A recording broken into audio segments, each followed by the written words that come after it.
melakukan reshuffle kepada para menteri yang sangat diduga telah melakukan kejahatan korupsi dan mengambil tindakan tegas kepada para pejabat dan aparat negara yang masih terikat dengan kepentingan mantan Presiden RI ke-7 Joko Widodo. Pernyataan ini ditandatangani oleh 103 jenderal, 73 laksamana, 65 marskal, dan 91 kolonel TNI. Alam sejahtera buat kita semua. Saya akan mewakili Forum Purnawirawan Prajurit TNI membacakan pernyataan sikap Purnawirawan Prajurit TNI.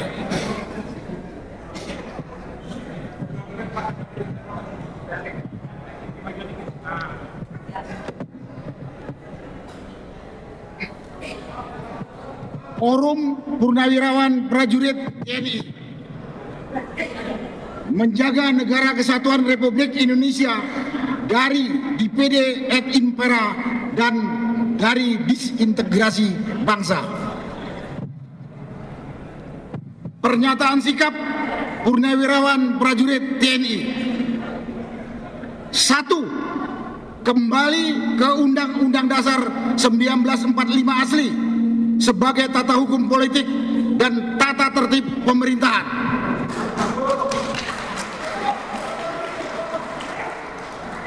2. Mendukung program kerja Kabinet Merah Putih yang dikenal sebagai Asta Cita, kecuali untuk kelanjutan pembangunan IKN.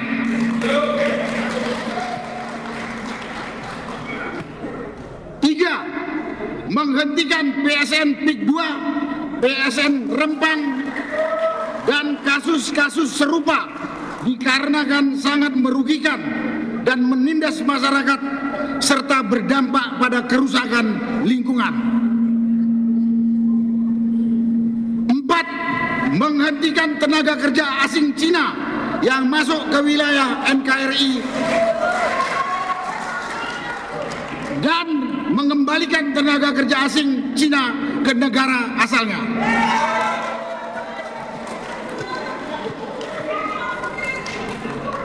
5.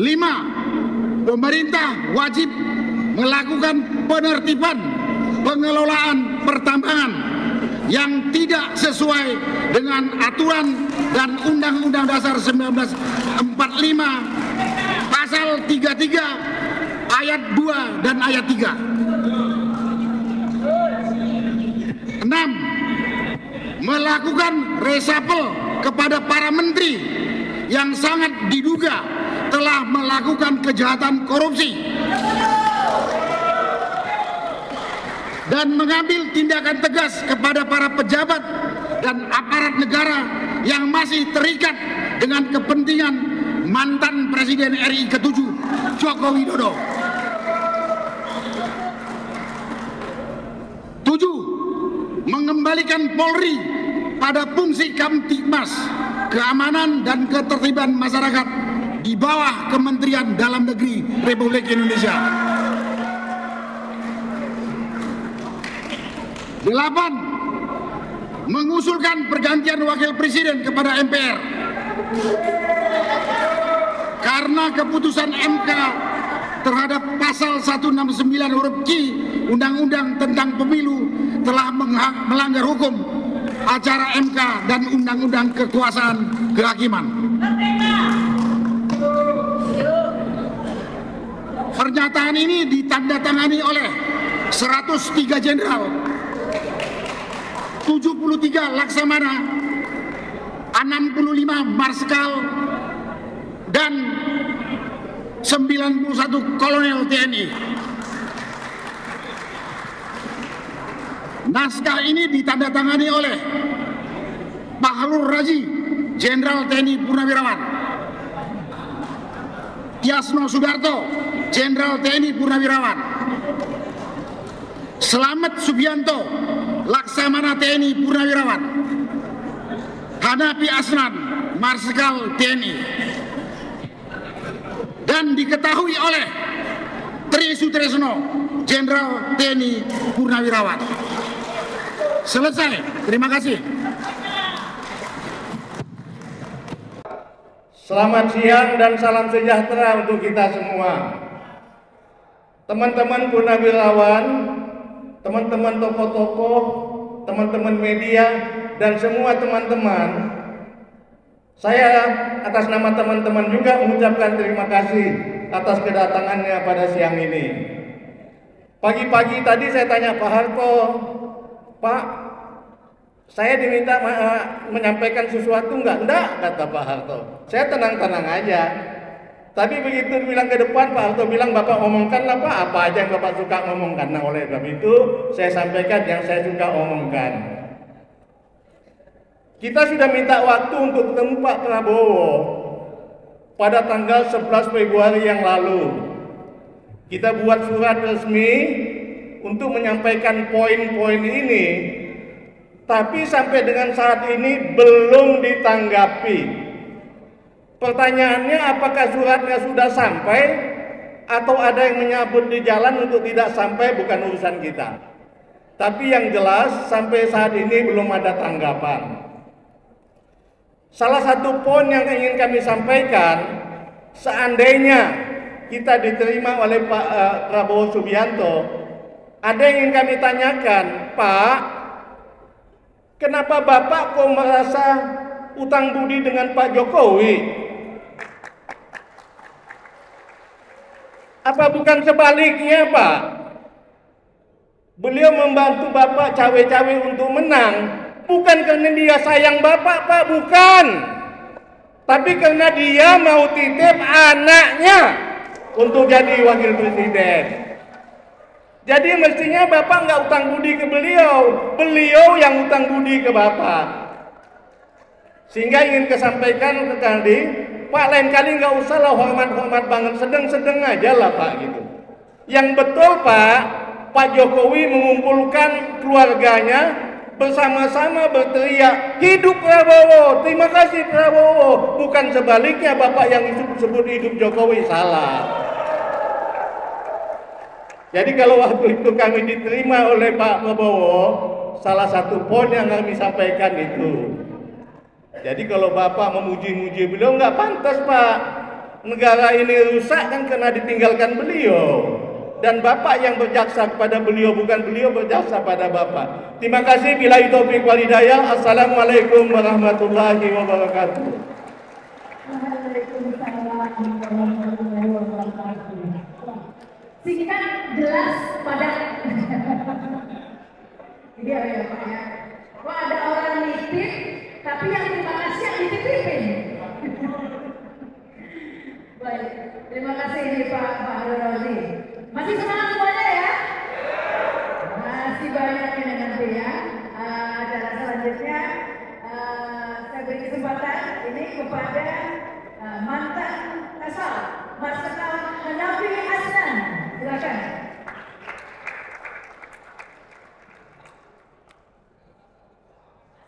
Mantan Kasal. Asli Kasal.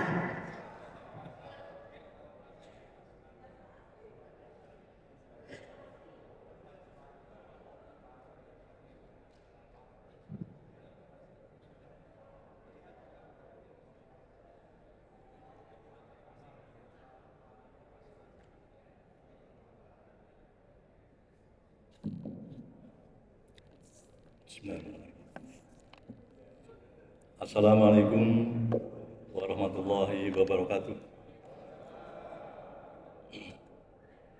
Yang saya hormati koordinator pertemuan ini, koordinator Purnawirawan Prajurit TNI dan tokoh masyarakat. Terima kasih saya karena saya ikut diundang. Dan saya secara pribadi sangat bahagia sekali bisa hadir pada kesempatan ini. Jadi puji syukur Allah Subhanahu wa Ta'ala karena kita bisa sama-sama menikmati nikmatnya ini, nikmat Allah ini bisa bersama-sama kumpul di ruangan ini. Saya juga seperti Pak Fahrul tadi, apa yang mau saya bicarakannya? Sudah lengkap tadi awalnya. Tapi saya hanya menyampaikan begini. Di luar itu sudah banyak beredar berita, apakah itu benar atau tidak.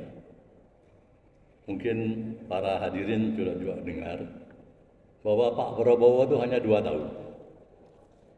Apakah itu sakit ataukah kesehatannya tidak bisa melanjutkan tugas sehingga akan diganti. Ada rumor lagi bahwa beliau umurnya tidak panjang. Kan ngeri itu kalau begitu. Nah, dari sisi ini saya ingin menyampaikan kepada para hadirin. Karena saya dari TNI, memang saya belum pernah mendengar dari TNI, apalagi pimpinannya, menyatakan bahwa melindungi Bapak Prabowo. Seperti dulu zaman Pak Harto lengser, itu Pak Wiranto ngomong, keselamatan mantan presiden ABRI akan bertanggung jawab. Ini tidak ada sekarang. Meskipun rumor itu ada, betul apa tidak saya tidak tahu, tapi rumornya sudah nasional ya. Saya di kampung aja dengar ini. Saya kebetulan dari Jogja bener, Harita. Saya menyepi di Jogja itu masih dengar berita itu. Jadi sangat disayangkan kalau TNI tidak ada suaranya sama sekali. Sehingga dengan tidak ada suara TNI, anasir-anasir yang ingin berbuat sesuatu itu kemungkinan akan lebih percaya diri. Kami tetap mengharapkan TNI harus di belakang Bapak Prabowo.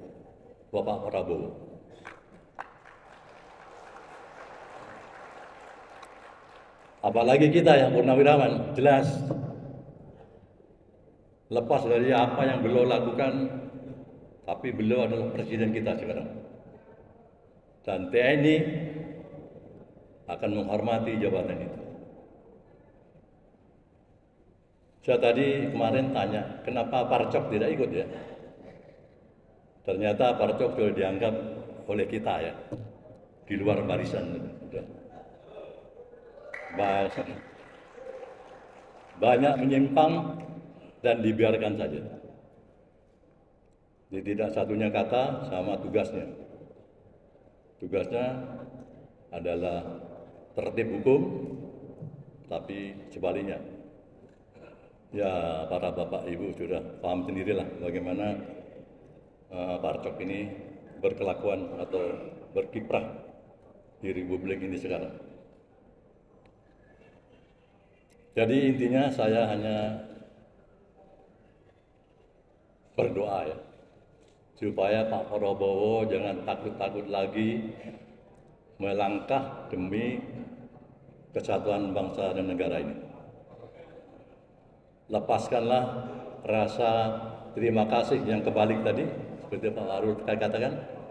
Lepaskanlah perasaan itu, karena beliau adalah dipilih dan sudah diangkat menjadi presiden kita. Dan kita TNI, purnawirawan khususnya, ada di belakang beliau. Jangan takut. Mari sama-sama menghadapi hal yang kurang mengenakan ini. Yang langkah-langkahnya sudah kelihatan tidak menguntungkan bagi generasi kita selanjutnya. Demikian Bapak sekalian, mohon maaf hanya sekilas ini aja, dan mohon maaf wabillahi taufiq wal hidayah. Assalamualaikum warahmatullahi wabarakatuh.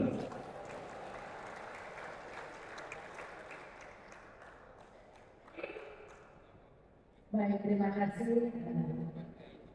Ini mantan Kasau ya, Marsikal Hanafi Asna. Baik, selanjutnya ini kami beri kesempatan kepada Bapak Purnomo Hidayat, Akabri 75, jabatan terakhir Direktur Basis. Silakan ini Pak Purnomo Hidayat.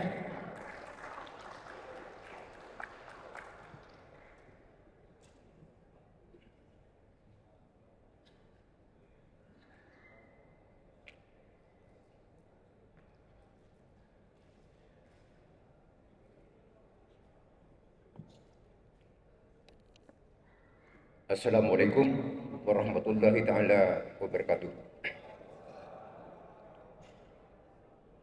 Yang pertama, mari kita panjatkan puji syukur kepada Allah yang Maha Kuasa bahwa kita semua, baik purnawirawan maupun tokoh-tokoh masyarakat, bisa kumpul di tempat ini dalam keadaan sehat, dalam rangka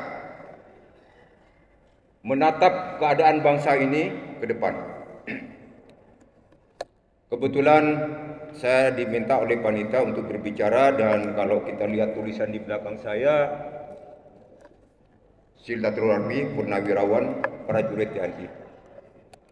Sebagai prajurit tentunya kita tidak akan berhenti untuk berjuang sampai kita mendapatkan tembakan salvo. Apapun yang terjadi, tadi senior sudah sampaikan, kita akan menjaga negara ini, menjaga keutuhan ini. Kitalah pemilik negeri ini. Kita bukan indekos di tempat ini. Kedua, kita juga ingin kebersamaan antara purnawirawan TNI dan tokoh-tokoh masyarakat. Kita tidak boleh nanti dipisah, tidak boleh.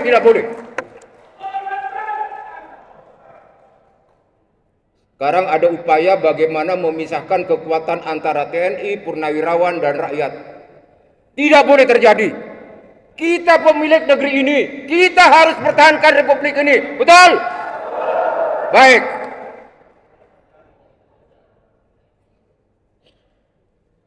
Kebetulan panitia meminta saya berbicara tentang politik, keamanan, dan pertahanan. Keamanan itu adalah hasil daripada keputusan politik. Selanjutnya akan mempengaruhi kepada pertahanan negara Republik Indonesia. Negara kita bukan negara agresi. Kita hanya mempertahankan wilayah kita dari Sabang sampai Merauke. Tidak ada boleh orang mencaplok. Yang sekarang terjadi secara TSM, terstruktur, sistematis, dan masif, berusaha kita menjadi negara seperti Singapura. Baik, saya mencoba melihat kepada studi kasus saja karena waktu memang terbatas tentang apa yang terjadi di negara ini. Selama pemerintahan masa lalu sebelum Pak Prabowo, Pak Joko Widodo, banyak keputusan politik, banyak kepres-kepres dan impres yang menjadi bom waktu sampai detik ini dan sampai kapanpun sebelum selesai. Contoh soal masalah kepres, impres, dan impres terhadap bantuan keluarga besar PKI.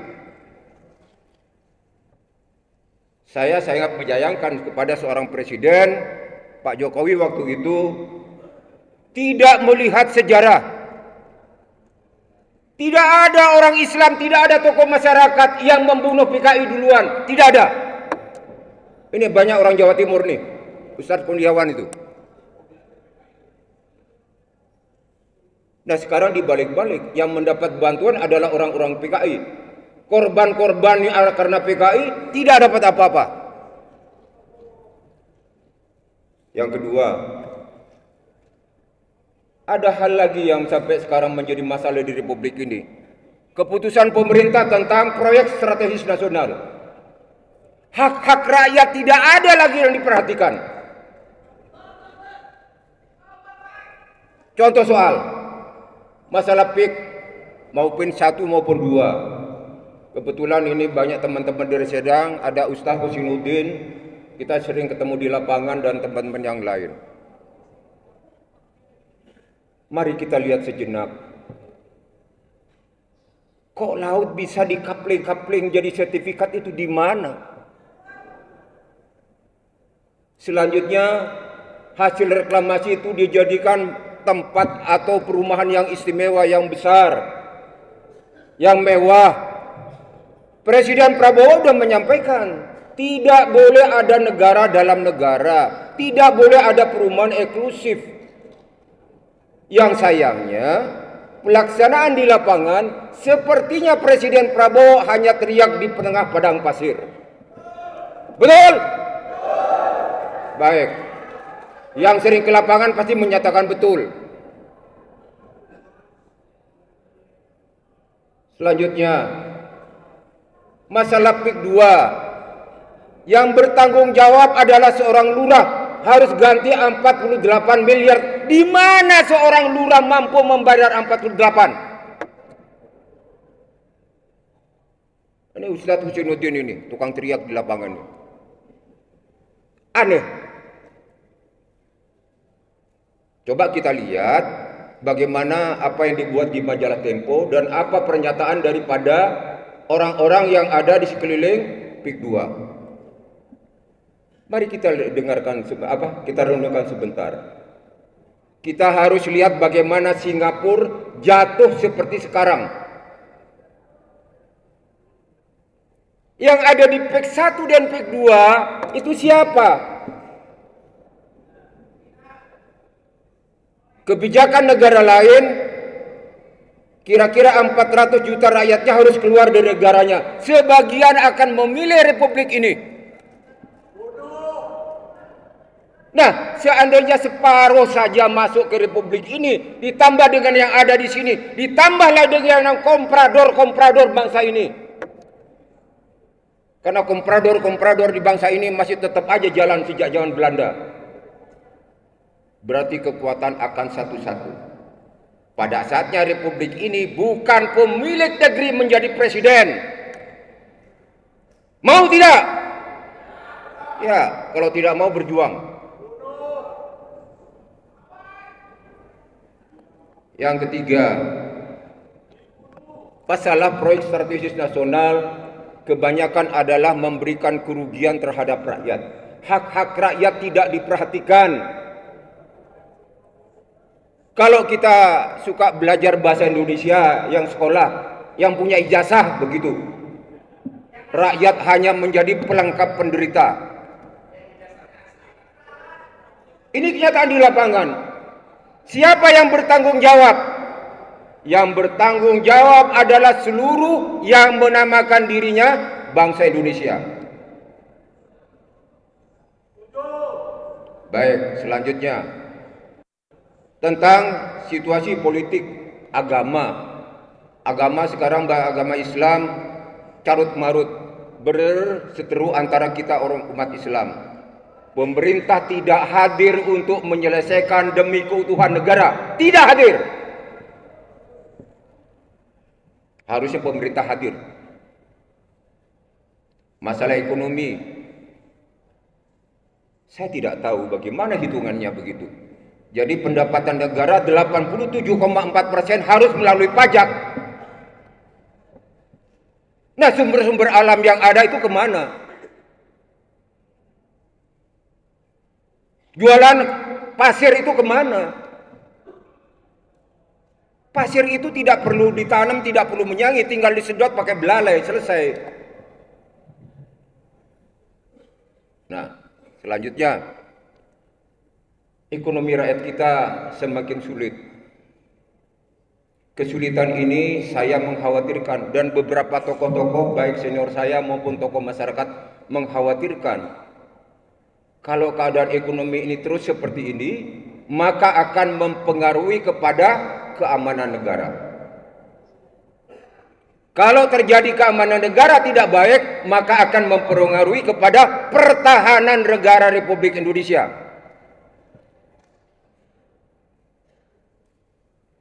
Nah, tadi senior sudah sampaikan, kita berharap kepada Presiden Prabowo untuk tidak ragu-ragu bertindak.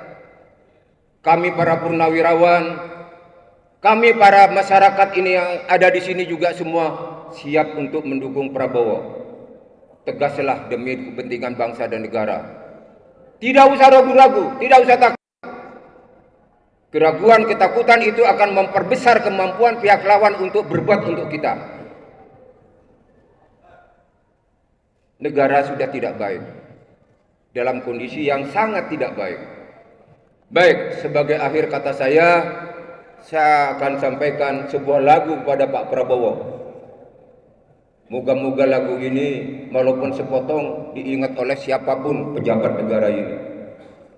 Jangan biarkan rakyat hidup sendiri. Betul? Baik. Kalau rakyat hidup sendiri, keputusan sendiri, tidak ada urusan orang lain. Dan kepada para tokoh masyarakat, kehadiran kami Purnaweran dimanapun berada, terimalah kami sebagai anak bangsa. Prajurit tidak akan berhenti berjuang sampai mendapat tembakan salvo. Betul? Wassalamualaikum warahmatullahi taala wabarakatuh. Waalaikumsalam warahmatullahi wabarakatuh. Tepuk tangan untuk Bapak Purnomo Hidayat, Angkatan ABRI 75. Saya baru lagi nih Pak. Baik, kesempatan selanjutnya hadirin inilah Bapak Bastian Umar, jabatan terakhir Staf Ahli Gubernur Lemhanas. Silakan Bapak Bastian Umar.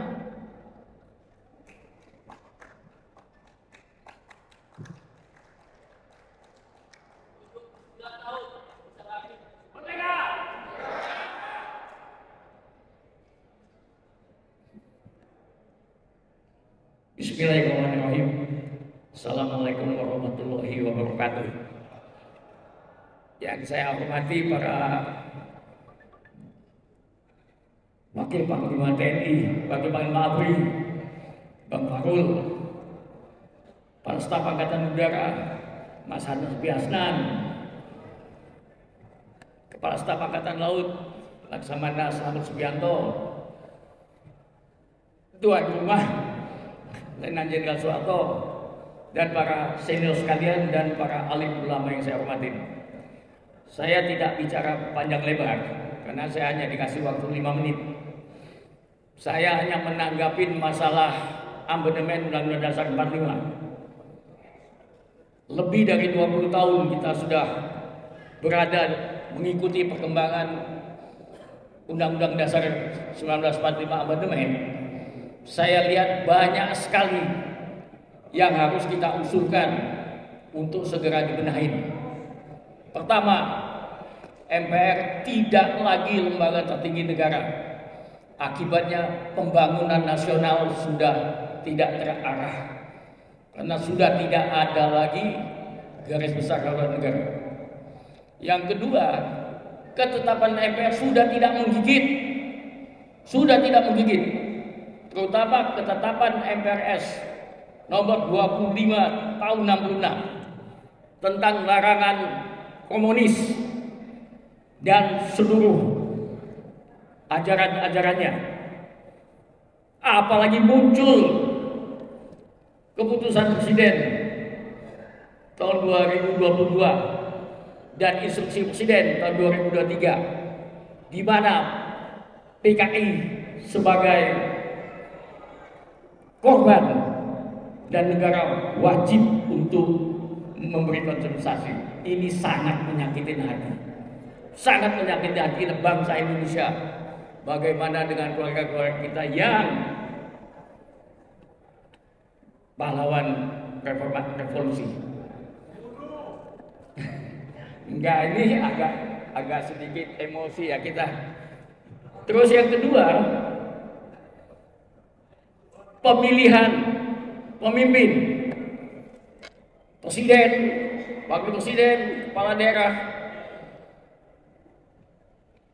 dipilih langsung oleh rakyat, diusulkan oleh partai politik atau gabungan partai politik. Di sini terjadi NPWP, nomor piro, wani piro. Sehingga akibatnya hanya orang-orang yang punya uang yang dapat mengusulkan diri menjadi kandidat, bukan orang-orang yang mempunyai program baik untuk negara ini. Begitu dia terpilih, apa yang terjadi? Mau tidak mau, dia akan mengembalikan segala biaya yang telah dia keluarkan. Disinilah munculnya koruptor-koruptor. Yang ketiga tadi sudah disinggung Pak Amin, masalah sumber kekayaan alam. Sumber kekayaan alam kita sangat banyak, sangat kaya. Seharusnya kalau dikelola dengan benar, rakyat Indonesia yang 270 juta ini tidak perlu bayar pajak untuk mengisi APBN. Tapi karena pengelolaannya yang tidak jelas, akibat amandemen Undang-Undang Dasar, apa yang terjadi? Munculnya kaum oligarki. Kaum oligarki. Nah, ini yang agak sedikit, mungkin ini saran, tapi saran pribadi, bolehlah saya ikut nama saran Forum Purnawirawan Prajurit TNI. Masalah rancangan undang-undang TNI dan rancangan undang-undang polisi. Kalau rancangan undang-undang TNI kita purnawirawan rasanya kita tidak ada masalah. Itu hanya masalah payung hukum aja yang selama ini belum ada. Tapi mungkin sedikit yang perlu kita kritisi supaya dalam pembinaan TNI tidak terjadi penumpukan. Karena saya dengar undang-undang yang sudah diketok tapi belum ditandatangani itu ada Pati bintang 1 masa pensiunnya tambah 1 tahun. Pati bintang 2 masa pensiunnya tambah 2 tahun. Pati bintang 3 masa pensiunnya tambah 3 tahun. Pati bintang 4 masa pensiunnya tambah 4 tahun. Kalau itu berlaku, sudah diberlakukan, maaf saya ngambil contoh Kepala Staf Angkatan Laut. Kalau lihat dari tahun kelahirannya, pada bulan Juni 2025 dia sudah pensiun. Tapi kalau ini sudah diberlakukan, beliau akan pensiun ditambah 6 tahun lagi, Juni 2031. Ini mengakibatkan adik-adik yang di kolonel, yang di letnan kolonel jalan di tempat. Nah, ini perlu saya rasa kita ikut meminta bagaimana teknik pelaksanaannya pensiun ini. Yang kedua masalah Polri. Polri ASN. ASN berada di mana-mana. Padahal undang-undang Polri itu jelas. Kalau dia tidak bertugas di institusi Polri, mungkin bapak-bapak lebih tahu pasal berapa, saya nggak ngapal pasal. Dia harus mengundurkan diri. Tapi kenyataannya tidak. Nah, ini yang kita perlu sarankan kepada Bapak Presiden. Jadi intinya yang saya bicara sekitar 5 menit atau lebih sedikit ini, mungkin intinya kita berharap kepada Bapak Presiden segera kembali ke Undang-Undang Dasar 1945. Bagaimana, Pak?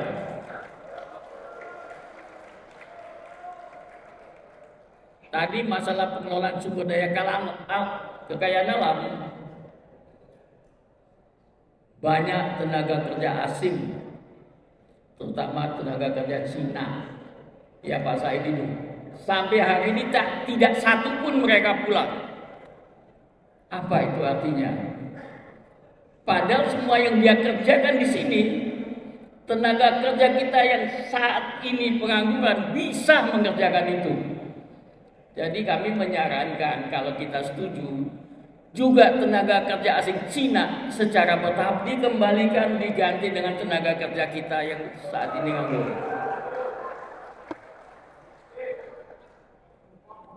Boleh itu? Bisa kan? Nah, semua yang akan kita sampaikan nanti, intinya nanti akan dibacakan oleh Mas Sunarko. Jadi itulah kita berkumpul di sini, bahwa kita Forum Purnawirawan Prajurit TNI tidak diam-diam aja melihat kondisi situasi yang telah Bapak-Bapak sampaikan tadi. Ini yang bisa saya sampaikan. Terima kasih. Wabillahi taufiq wal hidayah. Wassalamualaikum warahmatullahi wabarakatuh.